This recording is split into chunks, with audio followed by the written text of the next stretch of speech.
Muy buenas noches. Muy buenas noches.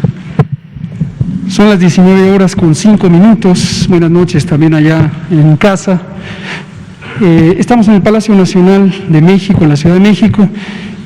Sí, 19:05 del jueves 15 de octubre de 2020. Vamos a iniciar la conferencia de prensa diaria sobre COVID-19, la pandemia causada por el coronavirus SARS-CoV-2. Hoy tenemos dos elementos de información. El primero es el informe técnico sobre la situación de la epidemia en México, y el segundo es un componente temático, como solemos presentar, en el que tenemos a dos invitados, a quienes apreciamos mucho que hayan venido. Primero presento a la doctora María Teresa Meléndez Irigoyen, directora general de Desarrollo Curricular de la Secretaría de Educación Pública. Bienvenida, doctora. Buenas tardes. Gracias. Y también nos acompaña el doctor Simón Barquera Cervera, quien es director del Centro de Investigación en Nutrición y Salud del Instituto Nacional de Salud Pública, quien nos ha acompañado en múltiples otras ocasiones y lo hemos reconocido por su trabajo en múltiples temas sobre la nutrición y la salud, incluyendo el desarrollo conceptual de los etiquetados. Bienvenido, Simón. Muchas gracias. Gracias. Y ellos nos van a hablar, ella y él, de lo siguiente. Recordarán que hace varias semanas, antes de que empezara el nuevo ciclo escolar, nos preparábamos para tener una reconceptualización de la educación pública en un ámbito muy específico que es la salud, el interés de la salud. Entonces el presidente Andrés Manuel López Obrador instruyó a la Secretaría de Educación Pública a que trabajara conjuntamente con la Secretaría de Salud y con otras instituciones protagonistas del tema y desarrollaran una materia transversal, general, universal para todos los niveles educativos, desde luego adaptada a cada nivel educativo, pero que comprendiera la perspectiva de vida saludable. Vida saludable. Y esta nueva materia ha sido desarrollada y estamos muy entusiasmados de los impactos positivos que está teniendo y puede tener y va a tener para las futuras generaciones, para desarrollar generaciones completas de personas que tengan una conciencia más clara de la salud, de sus determinantes y de las oportunidades para protegerla, preservarla y promoverla. Y por eso traemos hoy a dos de los protagonistas, la doctora Meléndez y el doctor Simón Barquera, quienes han estado al frente del trabajo directo del diseño curricular y hoy nos van a presentar lo que corresponde a educación básica, ¿cierto? Posiblemente más adelante volveremos a invitarles para hablar de lo que corresponde a los otros ciclos escolares, porque los énfasis que se le van a dar a las distintas componentes son diferentes. En este caso, el énfasis mayor es el tema de nutrición y salud, pero hay otros elementos que también son importantes de incluir en vida saludable y que estarán siendo incorporados a las demás materias o a la misma materia en los distintos ciclos educativos. Bienvenidos entonces. Le pido al doctor Alumía si es tan amable de presentarnos el informe técnico y procedemos con el componente temático. Con mucho gusto, señor subsecretario. Muy buenas noches con todas y todos. Bienvenidos. Iniciamos conferencia vespertina número 228, también de este día número 138 de la nueva normalidad. Tenemos ya prácticamente 4 meses y medio desde que iniciamos con las actividades y intervenciones del semáforo de riesgo COVID, que es precisamente el que se caracteriza por la operación en esta nueva normalidad, permitiendo tener una apertura a los espacios públicos, a las actividades no esenciales, a la vida social, de una manera ordenada, paulatina y dirigida por un nivel de riesgo que semana con semana se calcula y se comunica a cada una de las 32 entidades federativas. Vamos a actualizar los datos del escenario nacional. Aquí los tenemos, es la curva epidémica ya conocida, que en este caso está en forma de barras que tienen diferentes grupos, en este caso representados de personas o casos que en su momento fueron identificados, clasificados como sospechosos. Al día de hoy ya más de 2.144.000 tuvieron esta clasificación inicial y en función de ser clasificados como tal entraron entonces a un procedimiento de estudio y a un procedimiento de atención médica. Por lo tanto, de los mismos, 994.695, ya casi 1 millón, van a ser casos con resultados negativos al virus SARS-CoV-2 y por lo tanto son los casos que han sido descartados, pero también tenemos para el corte de hoy 834.910 que componen ahora los casos acumulados de COVID-19 desde que inició la epidemia en México. El porcentaje de positividad, que es precisamente para efectos de las pruebas que se procesaron en una semana correspondiente, cuántos salieron negativos y cuántos positivos, estamos hablando de un porcentaje de positividad básico, es el que se representa en la curva de color naranja en la parte superior, que vimos que llegó a un comportamiento máximo, por así decirlo, en la semana número 28 y a partir de la semana 29 y prácticamente por 12 semanas consecutivas hemos tenido esta tendencia descendente, con un ligero incremento en la semana 38, pero posteriormente tanto en la 39 como en la semana 40, que es la que se está graficando, con un descenso continuo para estar en la semana 40 en un 38% para el día de hoy. Estamos a jueves, todavía tenemos 2 días de la semana epidemiológica, que es el viernes y el sábado, en donde estos indicadores lógicamente continuarán movilizándose y veremos entonces si eso produce cambios en los mismos. Veamos la siguiente diapositiva. Aquí tenemos los casos estimados y los estimamos precisamente para poder ver cuál es el comportamiento de la curva y también cuál es la tendencia que está presentando. Aquí también, desde que iniciamos el domingo graficando la semana 40, hablábamos de, incluyendo esta, 11 semanas consecutivas de una tendencia descendente en una forma sobre todo o más parecida a la ondulación, pero hacia abajo, de lo que ha representado el comportamiento de esta curva. Para el día de hoy, menos 3% es el descenso en las últimas 2 semanas, es decir, entre la 39 y 40, y hemos estado resaltando también el comportamiento de la curva que representa a las personas que lamentablemente han perdido la vida, también similar, o es decir, con esta tendencia descendente. Continuamos en 4%, la proporción de personas que representan la epidemia activa en México, y este indicador también se ha mantenido en este 4% prácticamente ya en las últimas 2 semanas, y son 41.995 personas en este estatus. Veamos la siguiente diapositiva. Tenemos la hospitalización diaria nacional. Si recuerdan, comentamos esta semana que íbamos a estar alternando entre el gráfico ya conocido, donde presentamos la ocupación y disponibilidad para cada entidad federativa, pero que como se presenta al corte del último día, es decir, es el diario de esa ocupación, no necesariamente nos permite ver la tendencia o el comportamiento de la hospitalización. Entonces vamos a estar intercambiando un día una gráfica, otro día otra gráfica, para estar dando esta visualización al comportamiento en sí. Como veíamos, en la última semana de julio, alcanzamos en su momento la ocupación máxima que hemos visto durante toda la epidemia en México, dado que en ese día tuvimos 18.223 personas hospitalizadas por IRAG, por infección respiratoria aguda grave, que es la enfermedad sindromática que representa a COVID-19, al mismo tiempo en ese día en todo México. Y llegamos a tener hace 11 días el punto más bajo desde ese punto alto, que fueron 9.927 personas, lo cual representó el descenso o la diferencia de disminución más grande que hemos tenido hasta el momento, de un menos 46% en relación a ese punto alto. ¿Cómo estamos al corte del día de ayer? El día de ayer teníamos 10.927 personas hospitalizadas con diagnóstico sindromático de IRAG, y esto representa todavía un menos 40%.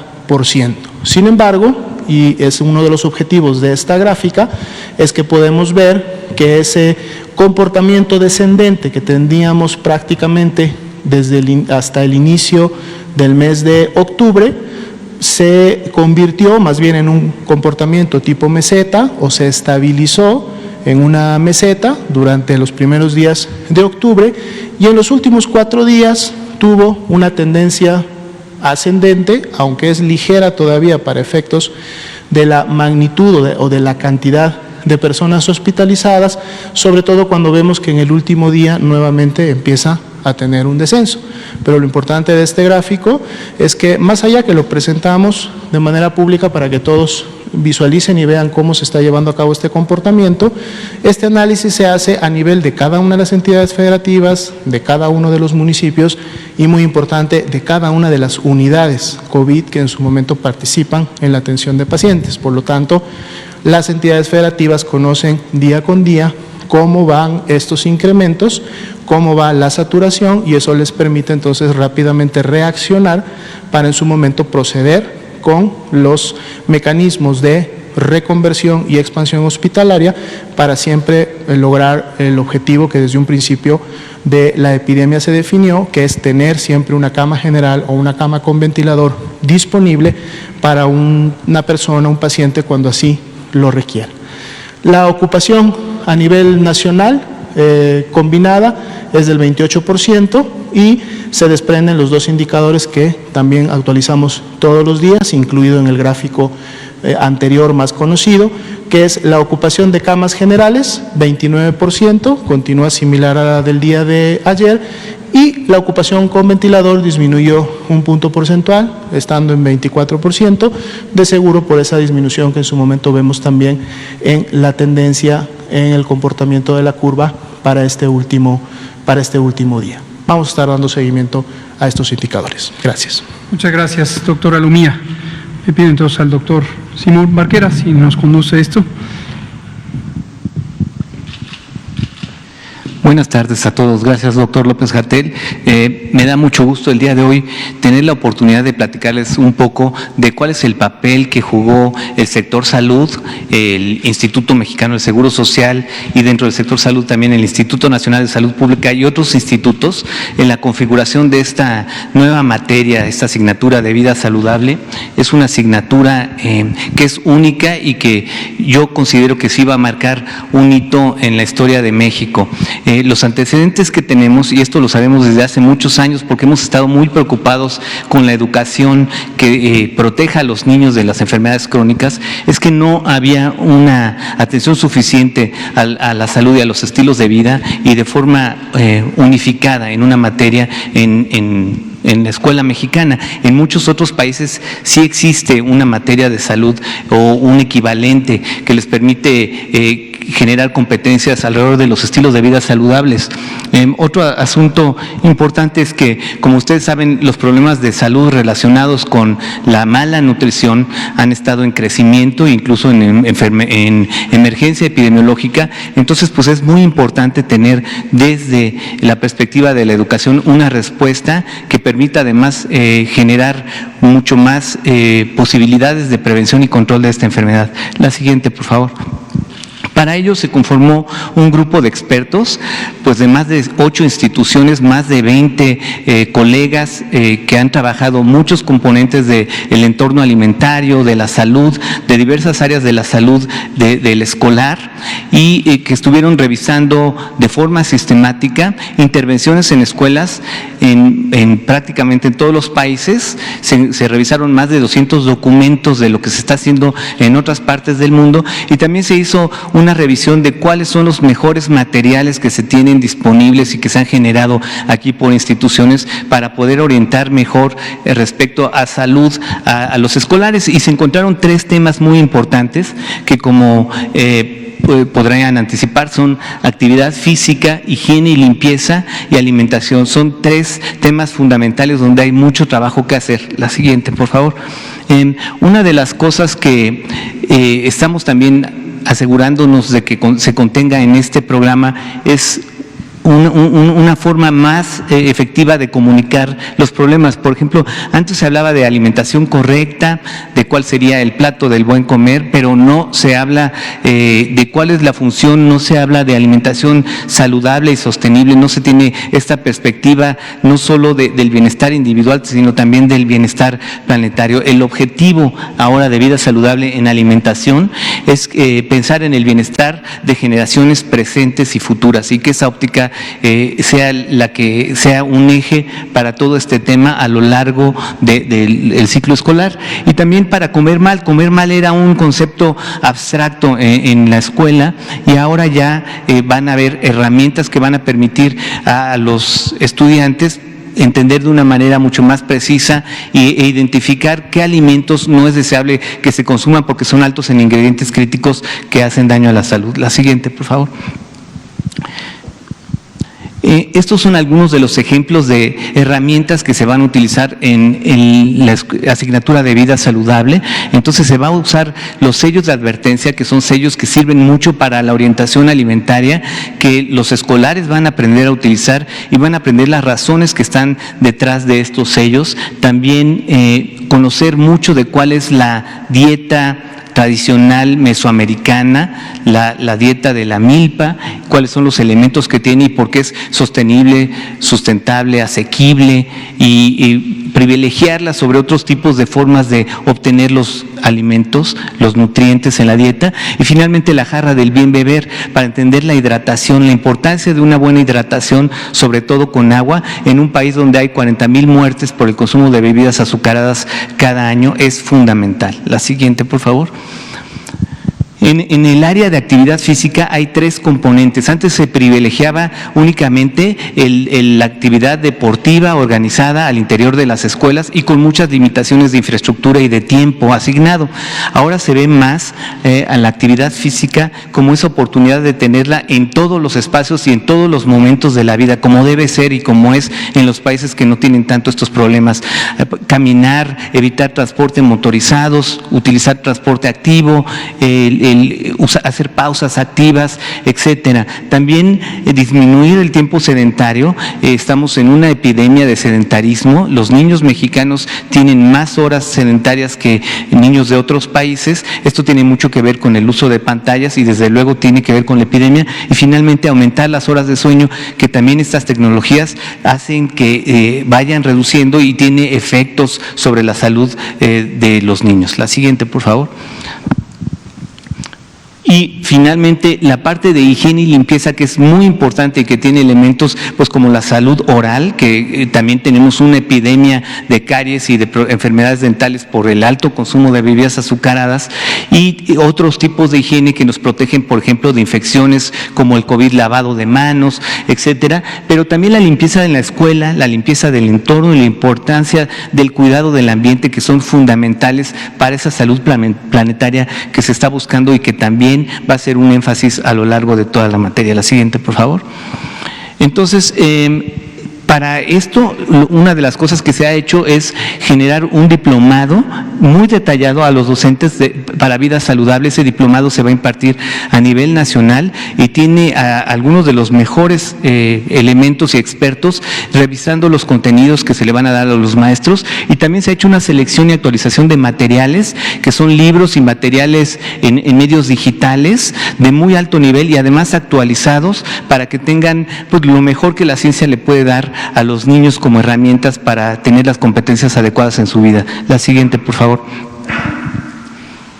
Y yo con esto concluyo. Quiero decirles que es la primera vez que de forma unificada en México se tienen los elementos de salud, higiene, limpieza, alimentación, actividad física y medio ambiente en una asignatura, y eso es algo muy importante. Si bien toda la malla curricular tiene otros elementos de salud, ahora ya hay una materia unificada que va a permitir hacer esto de manera muy efectiva, comunicarlo muy bien, con una perspectiva del cuidado del individuo, pero también del planeta, y una cosa que se ha discutido mucho es cuál es el papel de la educación en la prevención y control de obesidad. Todos sabemos que es un papel esencial, y esto es una demostración de que se está tomando en cuenta y que es una de las estrategias más que vienen a complementar lo que se está haciendo junto con los impuestos a las bebidas azucaradas, el etiquetado de advertencia y el trabajo de lactancia materna. Muchas gracias.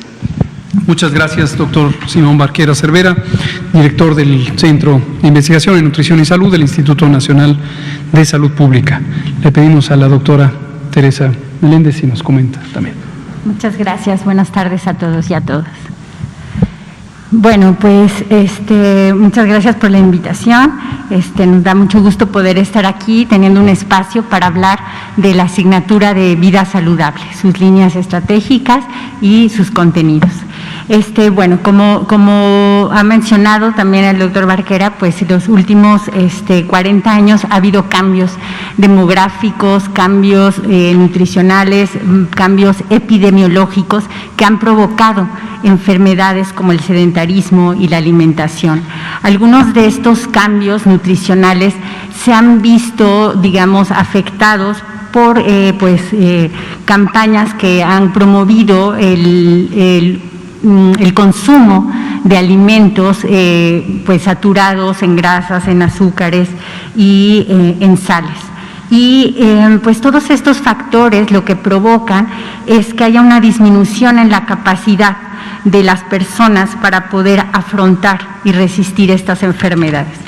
La escuela mexicana ha enfrentado, la siguiente por favor, para que puedan seguirme. La escuela mexicana siempre ha respondido a estas situaciones complejas de diferentes maneras, pero ahora está la escuela frente a un reto mayor. Esta situación ¿a qué nos obliga? A impartir contenidos relacionados con la vida saludable y de educación para la salud. Está enunciado, que digo, está contenido en el acuerdo secretarial que se acaba de publicar el 1 de septiembre. Entonces, esto nos da pie a que se imparta esta asignatura de vida saludable para el ciclo 2021. La siguiente, por favor. ¿Cuál es la organización curricular de esta asignatura? La asignatura se inscribe en el área que llamamos Desarrollo Personal y Social. En esa área se encuentra también lo que es Educación Física, Artes y Educación Socioemocional. Ahí es donde se va a insertar la asignatura de vida saludable. Como dijo el doctor Barquera, se estructura bajo 3 ejes, que es la alimentación, la actividad física, la higiene y la limpieza. Otra de las características que tiene la asignatura, la siguiente por favor, es que la asignatura destaca nuevos contenidos. También fortalece contenidos que están presentes ya en otras asignaturas. Y también lo que da la posibilidad esta asignatura es que logra integrarlos, ¿no? Bajo un propósito que vamos a ver a continuación. También en el esquema pueden ver cuáles son esas asignaturas que tienen aprendizajes esperados relacionados con vida saludable. Y estos son educación socioemocional, educación física, conocimiento del medio, ciencias naturales, dependiendo del programa de estudios que se esté llevando, 2011-2017, y formación cívica y ética. Aquí cuando el doctor Barquera comenta ese trabajo que se ha hecho entre la Secretaría de Salud y la Secretaría de Educación Pública, de inicio lo que se hizo fue una revisión de todos los aprendizajes esperados contenidos en estas asignaturas para digamos, mapear, identificar qué ya había. Por eso mencionaba al inicio, mencionaba en esta diapositiva, cómo hay contenidos a fortalecer, además de los nuevos contenidos. La siguiente, por favor. Bueno, ¿cuáles son los objetivos, no? Los objetivos generales y los objetivos específicos. Bueno, vamos a reflexionarlos, analizarlos, ¿no? Porque a veces los objetivos suenan algo como denso, pero quisiera que los pudiéramos entender todos, ¿no? Lo que busca es desarrollar estilos de vida saludables. ¿Y cómo lo vamos a hacer? A través de adquirir hábitos en relación a la alimentación, la higiene, la limpieza y la actividad física. O sea, la palabra hábitos es clave en esta asignatura. ¿Cómo desarrollar esos hábitos? ¿En dónde? En la escuela, pero también tiene que trascender a la familia y a la comunidad. Entonces también esto tiene que ser pues uno de los ejes, de los motores de la asignatura. ¿Cuáles son los objetivos específicos? Pues una clave en el primer objetivo específico es que los niños, las niñas y las adolescentes valoren la salud y las acciones que favorecen la salud. El siguiente objetivo, su palabra clave tiene que ser para el cuidado de sí y de los demás. Entonces vamos a practicar hábitos, ¿no? Ya dijimos de qué, de alimentación, de higiene, de salud, de actividad física, pero para el cuidado de nosotros mismos, pero también de los demás, ¿no? Y creo que, pues bueno, varias de las prácticas actuales, el cubrebocas es ese cuidado también de los otros. El siguiente objetivo, tiene que ver con el ejercicio, o sea, realizar actividad física de manera sistemática, ¿no? Para el bienestar y para el disfrute, es decir, para estar bien, pero también para sentirnos bien. Es muy importante el enfoque que hemos dado en esta asignatura sobre la toma de decisiones. Entonces, qué importante es nosotros promover que los niños, las niñas y los adolescentes tomen decisiones informadas para pues adquirir hábitos sobre salud, pero también sobre el medio ambiente. Entonces, este es otro elemento que está muy presente en la asignatura de, pues, como decía el doctor Barquera, también de sostenibilidad. La siguiente, por favor. ¿Cuáles son los enfoques? El enfoque, bueno, se concreta en estrategias pedagógicas que posibiliten aprendizajes esperados y, nuevamente, la formación de hábitos. El enfoque que tiene la asignatura es un enfoque integral, o sea, la visión es de salud pública, pero no solamente se va a centrar en cuestiones biológicas o individuales, sino también en determinantes sociales que también afectan pues la salud. Y el enfoque vivencial quiere decir, bueno, eso que los niños, digamos, practiquen todos estos valores y estos principios de los aprendizajes esperados. Y que sea dialógico y reflexivo, tiene que ver con el hecho de que pues, los niños, las niñas y adolescentes, a través del diálogo, de la reflexión y el juicio crítico, enfrenten temas o aborden temas que tienen que ver con pues, esa publicidad, ¿no?, de la que hablábamos en un inicio, y también de cómo tiene un impacto en el medio ambiente. La siguiente, por favor. Las orientaciones didácticas, o sea, cómo es que en la escuela se va a vivir esta asignatura. Pues se va a trabajar a través de situaciones problemáticas que sean del contexto cercano de los alumnos, a través del trabajo por proyectos, que es integrar pues elementos de varias asignaturas para dar respuesta a esta situación problemática. Se quiere fortalecer las jornadas de salud, que en la escuela mexicana pues han sido importantes también, como campañas de limpieza, encuentros deportivos. Nuevamente nos aparece ese análisis crítico de la publicidad comercial y la reflexión también de reconocer la importancia y disfrutar la salud, desafíos también para la formación de hábitos y pues la reflexión también acerca de las dietas típicas regionales pues que hay en los diferentes contextos. La siguiente, por favor. Y finalmente, pues la carga horaria. La carga horaria es el tiempo que se le va a dedicar a esta asignatura. Vamos a trabajar por ciclos, es decir, vamos a unir 2 grados escolares, o sea, van a tener los mismos aprendizajes esperados. ¿Por qué? Porque el desarrollo de hábitos es algo que requiere tiempo, ¿no? Se conoce, pero se practica y sistemáticamente se repite. Entonces, primero y segundo de primaria van a tener un periodo lectivo a la semana. Esto quiere decir que anualmente van a contar con 40 horas. tercero y cuarto de primaria tienen periodos lectivos de 1.5 periodos a la semana, y esto quiere decir 60 horas anuales.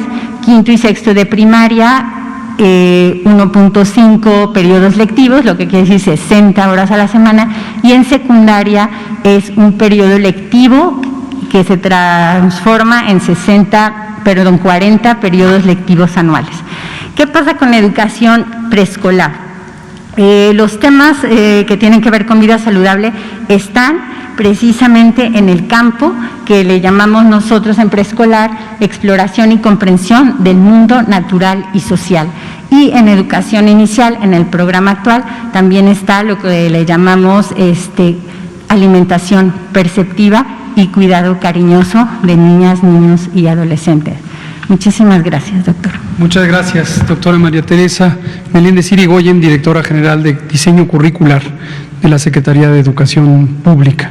Pues como ven, en esta materia se representa mucho del trabajo integrado que hay en el Gobierno de México actualmente y que ha permitido esta estructuración de los contenidos curriculares. Esta indicación fue establecida formalmente en términos jurídicos como parte de la acción extraordinaria en materia de salubridad general, que es una competencia de la Secretaría de Salud establecerla como parte de la respuesta a la epidemia de COVID. Pero las consecuencias son, desde luego, de más alto nivel o de más largo plazo, y consideramos que va a ser muy positivo. Es un cambio significativo del rumbo que tiene la educación pública en lo que respecta a la formación de capacidades y competencias para la salud. Y agradecemos muchísimo, desde luego, a nuestros jefes, al secretario de Salud, el doctor Alcocer, y al secretario de Educación Pública, Esteban Moctezuma, y a estos magníficos equipos de nuestras instituciones. Muchas gracias. Quisiera, antes de entrar en preguntas y respuestas, si me ponen las 3 primeras diapositivas, con una efeméride. Hoy es 15 de octubre, y un día como hoy, pero de 1943, se estableció la Secretaría de Salud.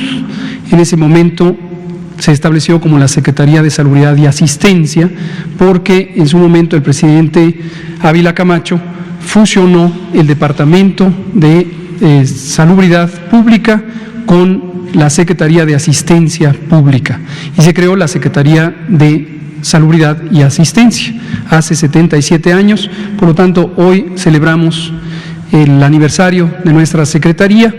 1943 fue un año decisivo para la salud pública, porque en el mismo año, pero el 19 de enero, se estableció o se fundó el Instituto Mexicano del Seguro Social, y con esto se cubrieron los 3 aspectos: la seguridad social, la salud pública y la asistencia social.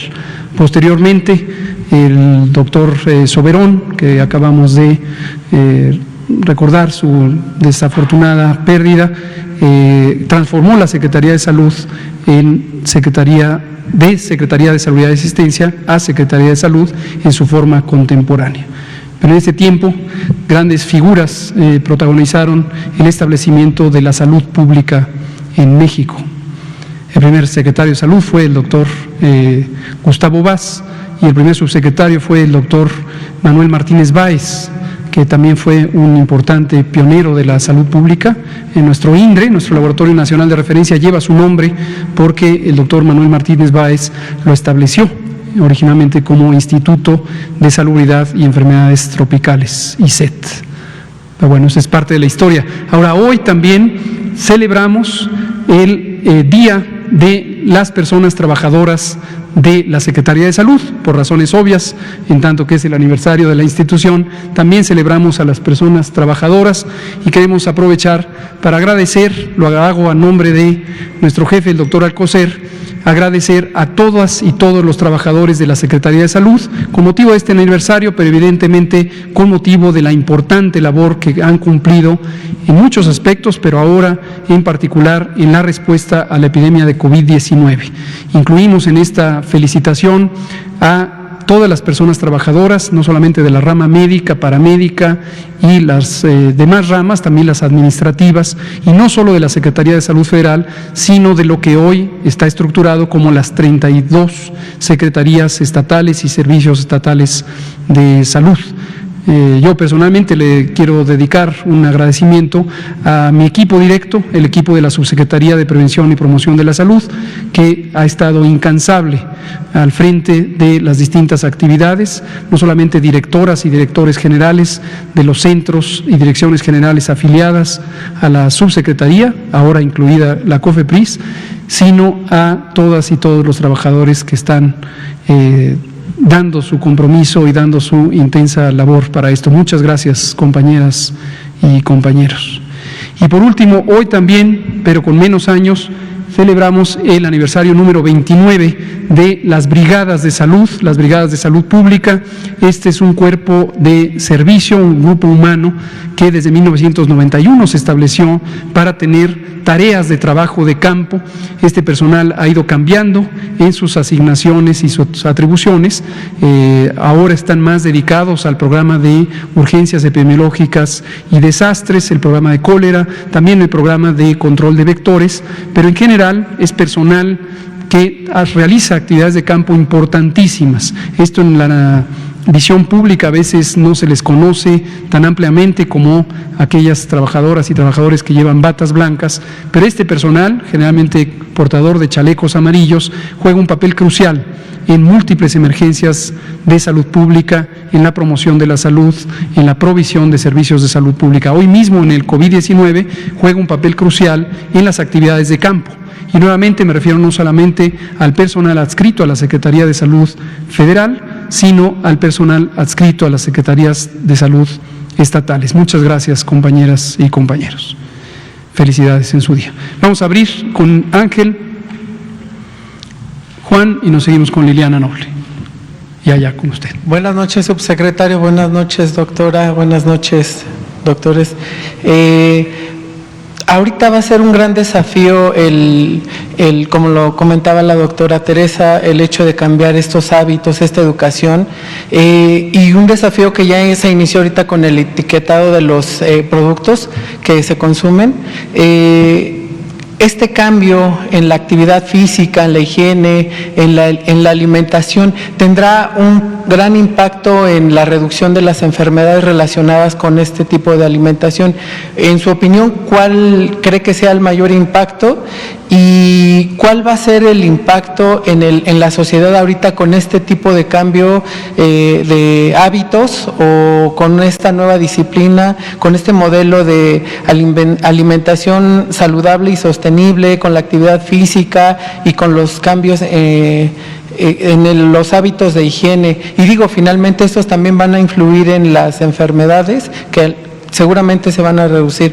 Gracias, buenas noches, bienvenidos. Muchas gracias. Mi opinión seguramente coincide con la de mis compañeros. Les pido a ellos si pueden responder esto. Bueno, lo que se ha visto en la mayor parte del mundo con las intervenciones de este estilo en el ámbito escolar es que sí tienen un impacto importante. O sea, no hay duda que se requieren y tienen también un impacto perdurable, que es lo que hablábamos un poco de bienestar presente y futuro. Entonces es algo por lo que pues estamos muy contentos. Sin embargo, no es tampoco un impacto que se traduzca inmediatamente en cambios de prevalencias en salud. O sea, no se valdría decir de repente, pues pasaron 2 años y no vemos que baje la prevalencia de obesidad con el nuevo programa. ¿Qué pasó? Lo que se evalúa normalmente en estos tipos de programas es las competencias, el conocimiento, como los conocimientos y las prácticas de los niños. Y si esos tienen un cambio, sabemos que el otro eventualmente va a ocurrir de una manera muy positiva. Yo creo que es importante que el impacto que podamos tener a partir de que los niños desarrollen estos hábitos es que se traduce también en un impacto en las familias, ¿no? Y lo hemos visto, creo yo, con la educación ambiental, ¿no? Como los niños, ay mamá, vamos a separar la basura, o sea, son ellos los que están, o en términos también de tecnologías, educando a las generaciones más grandes. Entonces creo que también con vida saludable, ese va a ser uno de los impactos, ¿no? De que los niños mismos, pues ubican, ¿no? Saben el término, ¿no? De comida chatarra, ¿no? Entonces que ahora digan, no, o sea, lo que queremos es que no solo digan no es bueno comer comida chatarra, sino que sepan y que analicen, digamos, los efectos negativos que tiene en ellos y en sus familias el hecho, pues, de tomar estos alimentos, ¿no? O ya los niños, ay papá, no fumes, ese tipo de cosas, ¿no? Entonces yo creo que la trascendencia es, va a la escuela, va a la familia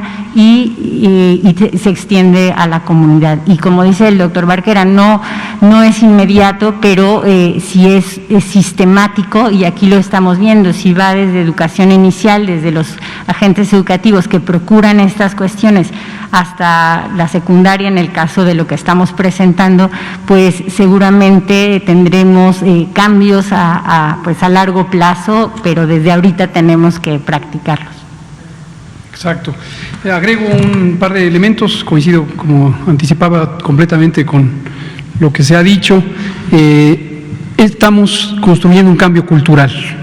Los cambios culturales no se dan de un día para otro, los cambios culturales no dependen solo de información, requieren de cambios de perspectiva en general y por lo tanto pueden resultar en cambios de actitud y en cambios de comportamiento, en el sentido que ya decían la doctora y el doctor Barquera. Y esto es más amplio, este cambio cultural debe permanecer y debe hacer un esfuerzo continuo, y es un universo más amplio. Hoy, como decíamos, presentamos este enfoque que es particularmente centrado en higiene, alimentación y el otro componente, y actividad física, pero la materia de vida saludable pretende ser muy amplia.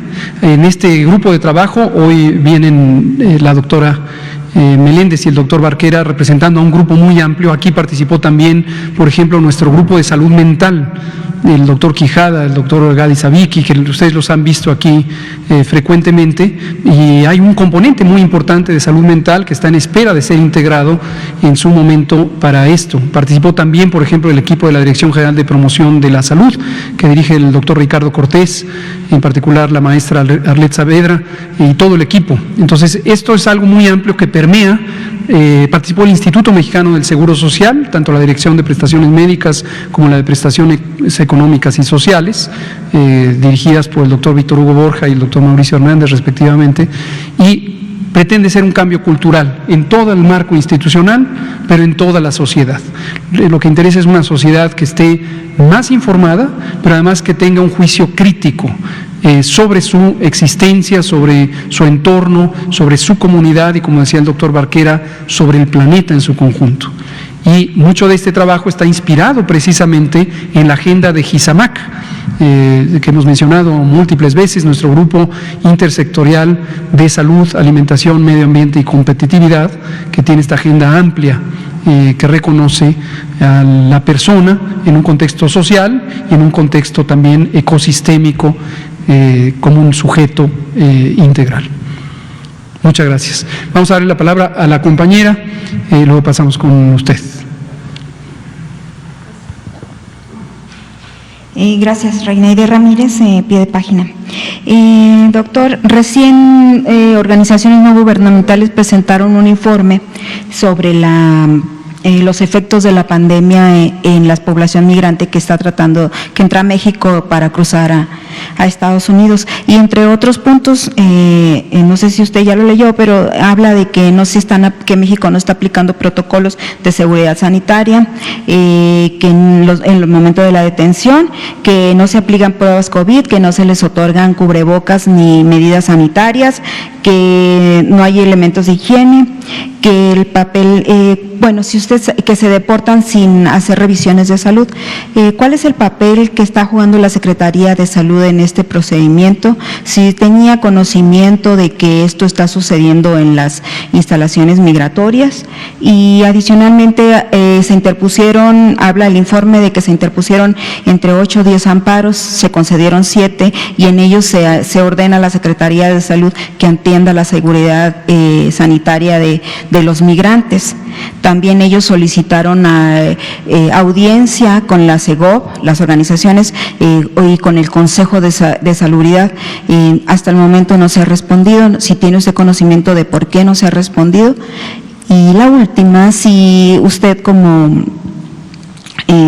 parte de usted personalmente como parte de la Secretaría de Salud y del Consejo, tendría inconveniente en reunirse con estas personas que están solicitando audiencias, con estas organizaciones. Muchas gracias. Empiezo por la última. No tengo inconveniente alguno. Toda persona y toda organización que tenga alguna inquietud legítima, que la exprese por medios lícitos y que pueda presentar una argumentación constructiva, es bienvenida su perspectiva. El tema de las personas migrantes es un tema muy amplio, es un tema que en el mundo entero enfrenta grandes retos porque definir políticas públicas, y políticas públicas es no solamente la parte programática, sino su marco jurídico, que sean incluyentes, que partan del principio general de que la movilidad es un derecho humano, es una gran dificultad. ¿Por qué razón? Porque en el mundo entero se enfrenta a distintas perspectivas políticas, a distintas realidades sociales, y el fenómeno de migración suele ser un fenómeno que acaba resultando en importantes daños a las personas que están en tránsito. A veces no solamente que son quienes transitan entre fronteras internacionales, sino también incluso la movilidad interna. Y suelen ser personas y comunidades que viven en desventaja social, en desventaja económica, y que además tienen distintos ciclos en donde se les vuelve a victimizar y revictimizar, a veces por la aplicación arbitraria de distintos procedimientos administrativos o de mecanismos de restricción. El gobierno actual, el gobierno que encabeza el presidente López Obrador, ha sido claro siempre desde el principio en que estamos convencidos de la importancia de los derechos humanos como derechos universales, independientemente de la nacionalidad y de la comprobación de nacionalidad de cualquier persona. En este sentido, nuestra Subsecretaría de Migración y Derechos Humanos, encabezada por el licenciado Alejandro Encinas, ha sido siempre muy enfática en la importancia de respetar los derechos humanos de todas las personas. Con el tema de COVID y la frontera o las fronteras, en muchas fronteras internacionales hemos visto un fenómeno que tiene elementos, desde mi punto de vista, controversiales con respecto a las prácticas científicas de la salud pública. Me refiero en general al mundo, en distintas fronteras entre naciones. Básicamente podemos tener presente que el Reglamento Sanitario Internacional vigente, que procede del año 2005 y que es vinculante para todos los miembros de la Organización Mundial de la Salud, en el que obviamente se incluye México, en este caso también Estados Unidos, Guatemala y Belice, nuestros vecinos, ha establecido desde 2005 que los fenómenos de salud pública no deben ser utilizados para restringir innecesariamente el tránsito de las personas. Por eso me he pronunciado repetidamente. Hace unos días Liliana hacía una pregunta respecto a la caravana migrante. Históricamente, los fenómenos de salud pública se han usado como una excusa para discriminar a poblaciones de otras nacionalidades, con un precepto equivocado, que es asumir que las personas migrantes necesariamente representan una amenaza de salud pública para las comunidades del país que les recibe, aunque solo sea en tránsito. Pero en COVID vimos una escalada de prácticas alimentadas principalmente por agendas políticas que se orientaron a restringir la movilidad de las personas y no necesariamente para proteger a las personas. Y esto lo vimos por todo el mundo. Regresando al campo nuestro, entiendo que esta organización, por lo que me relatan, no conozco el informe, se refiere principalmente a la frontera norte de México y ha sido una situación de gran complejidad. Nuestra frontera norte con Estados Unidos es la frontera del mundo más transitada. Hay cerca de 6 millones de intercambios entre personas a lo largo del año y prácticamente funciona como una sola comunidad. 90% de la movilidad que se da en la frontera México-Estados Unidos es una movilidad local y desde luego son comunidades hermanas y una situación que conviene abordar de manera conjunta.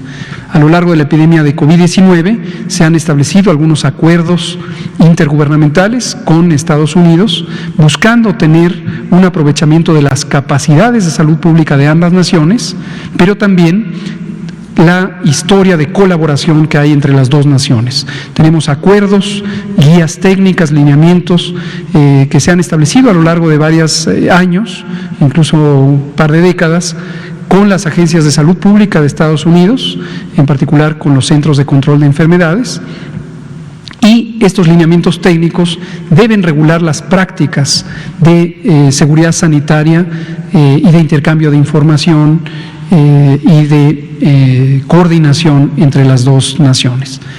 Ahora, México enfrenta también, y no les estoy seguro que les impresionará igual que me impresionó a mí, desde 1985 un vacío jurídico con respecto a la sanidad internacional. Y consiste en lo siguiente: el reglamento de la Ley General de Salud en materia de sanidad internacional es de 1985. Por cierto, también es otro de los componentes obra del maestro Guillermo Soberón Acevedo. Pero en 1997 ocurrió una descentralización de los servicios de salud y, como decía hace un rato, al festejar el aniversario, hoy tenemos la Secretaría de Salud Federal, que no tiene unidades operativas, excepto las de provisión de servicios médicos especializados, que son los Institutos Nacionales de Salud y hospitales de alta especialidad, y la salud pública, que es el campo de las brigadas comunitarias y los programas de salud pública. Pero la operación la realizan los estados, que a su vez, como he referido extensamente en estas conferencias, sus titulares, los gobernadores, son autoridad sanitaria.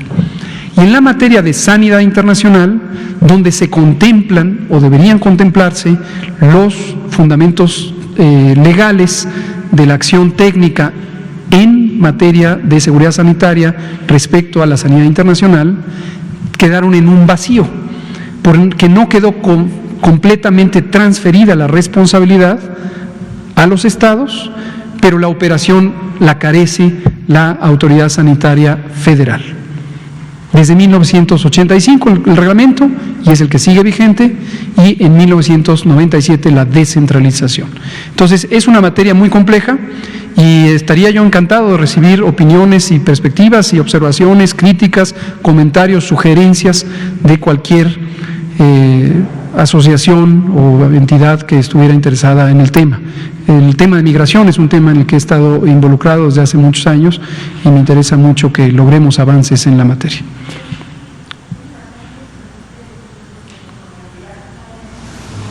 ¿Usted sabe de lo que está haciendo la Secretaría de Salud? ¿Tienen sí están ellos en lo cierto de que no se está haciendo esto porque hay amparos que le están ordenando a la Secretaría de Salud que garantice la seguridad sanitaria, sobre todo de niñas y niños?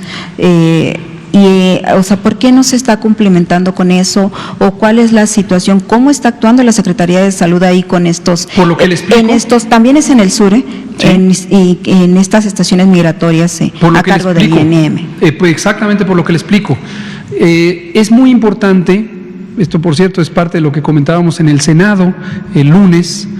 Cuando uno analiza un fenómeno, cualquiera, en este caso hablamos de la pandemia de COVID, no perdamos de vista el contexto en el que ocurre.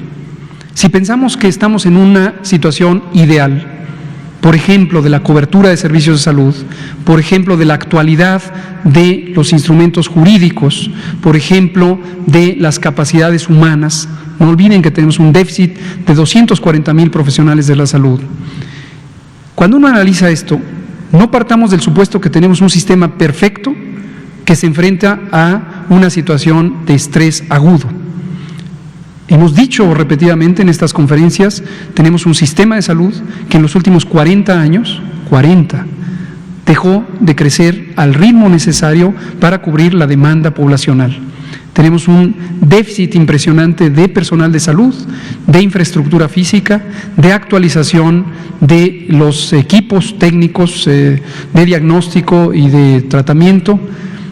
Esa es la realidad a la que enfrentamos. Hoy estoy agregando un elemento que no se había comentado aquí, a propósito de su pregunta, que le agradezco, que es una carencia de actualización de instrumentos jurídicos esenciales para tener una posibilidad de canalizar recursos, establecer operativos, etcétera. Entonces, ¿qué hemos hecho sobre lo que hay?